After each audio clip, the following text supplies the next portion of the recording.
A leaky or flooding mask is a painful experience that we all have faced at one time or another. It's really hard to enjoy your diving with water in your face, and it can be one factor that adds a lot of stress and can lead to worse things happening. Today, I'm going to share a simple method for clearing your mask easily, and even when things get tough underwater. I've been diving all over the world and I've come up with a framework to hopefully make it easy for you to follow this skill step by step.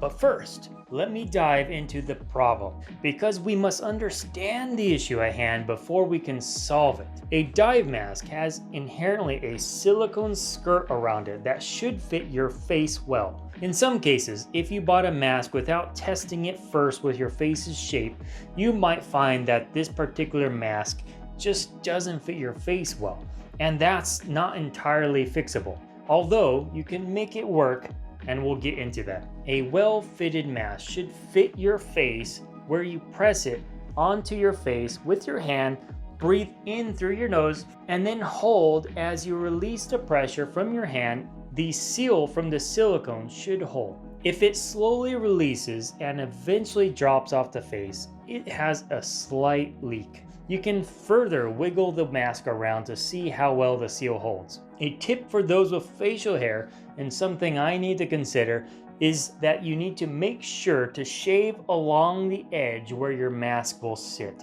The hair will create an ever so slight break in the seal, the hardest part being right underneath the nose. You can use some silicone lube right underneath your nose to help compensate and create a better seal. I often just shave right underneath the nose though, and that's enough. And for those with long hair, a common culprit is that it will sneak in on the top or on the sides. Using a hairband or a hat, particularly one with fancy cat ears, will help keep that hair out of your way. When you're diving, there will be ambient pressure introduced by the sheer weight of the water, and that will hold your mask in place. You technically don't even need straps, but they are really there for safety reasons, so that your mask can't be kicked off or fall off accidentally.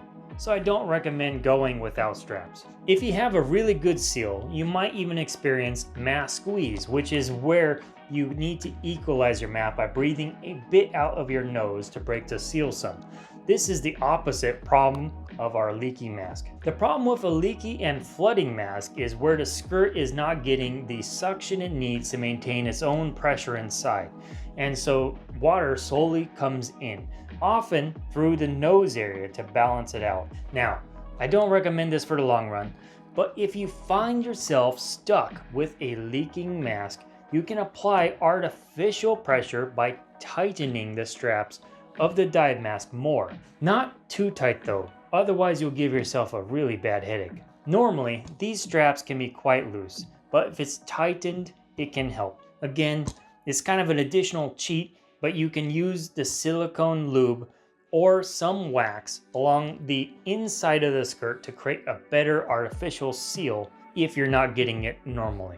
I do advise not to use Vaseline. I did read that it can damage the silicone, so try to avoid using Vaseline. It's super annoying, and even a well-fitted mask can leak if the seal is not holding. Let's get into how to handle it. If you start your dive and start feeling that bit of a drip on your nose, then you have some leakage, which will slowly start filling your mask. The technique I want you to remember is 1. Get into a stable position where you will perform a mask clear. You're going to exhale fairly hard and your depth will drop once the air is out of your lungs. Make sure you're not going to land on anything fragile like a little Nemo on his little sea anemone. 2. Pressure. Apply pressure to the top of your mask. One hand on one corner of your mask should be enough, but feel free to use 2 hands if it makes it easier.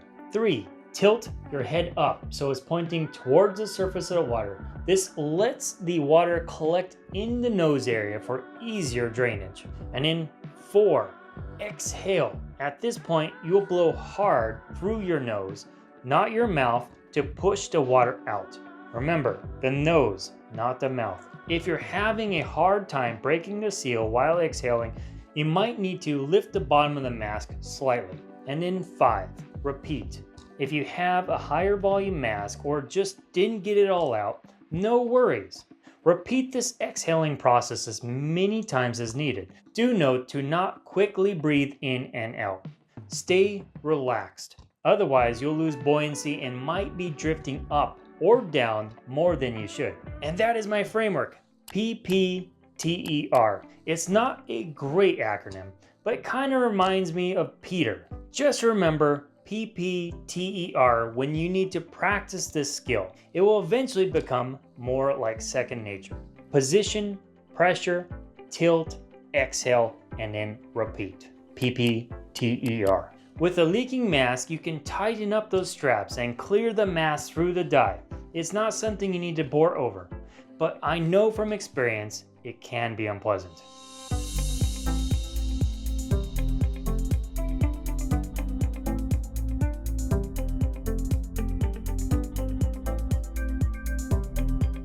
If you're new to this technique, before you go out and try to do this on a live dive, it's important to ease into it first and get a little bit more comfortable with it. For many, the moment that water hits your face, especially in cold water, can spark an intense amount of anxiety that you may not be ready to expect. So let's start with somewhere safe to practice. If you have a bathroom tub you can lay down in, you can actually go and practice this right in the tub. Otherwise, to feel comfortable, I'd recommend practicing this technique somewhere in calm and safe water, like a pool or a calm lake. You don't even need all your scuba gear. A snorkel will do just fine. And once you got the mask clearing skill down, I challenge you to start practicing more advanced skills that build on top of this. This is building on the base skill but prepares you for an important emergency skill on being prepared for your mask if it gets ripped off. This skill is likely easier to practice with your scuba gear, so inform your buddy and dive team that you will be practicing this skill on your dive. If time allows, you'll need your buddy to keep a close eye on you too. So you start with this, stabilize yourself. If you need to, put your knees on a non-fragile area. But once you are growing comfortable, start practicing by hovering off the ground and maintaining a neutral buoyancy.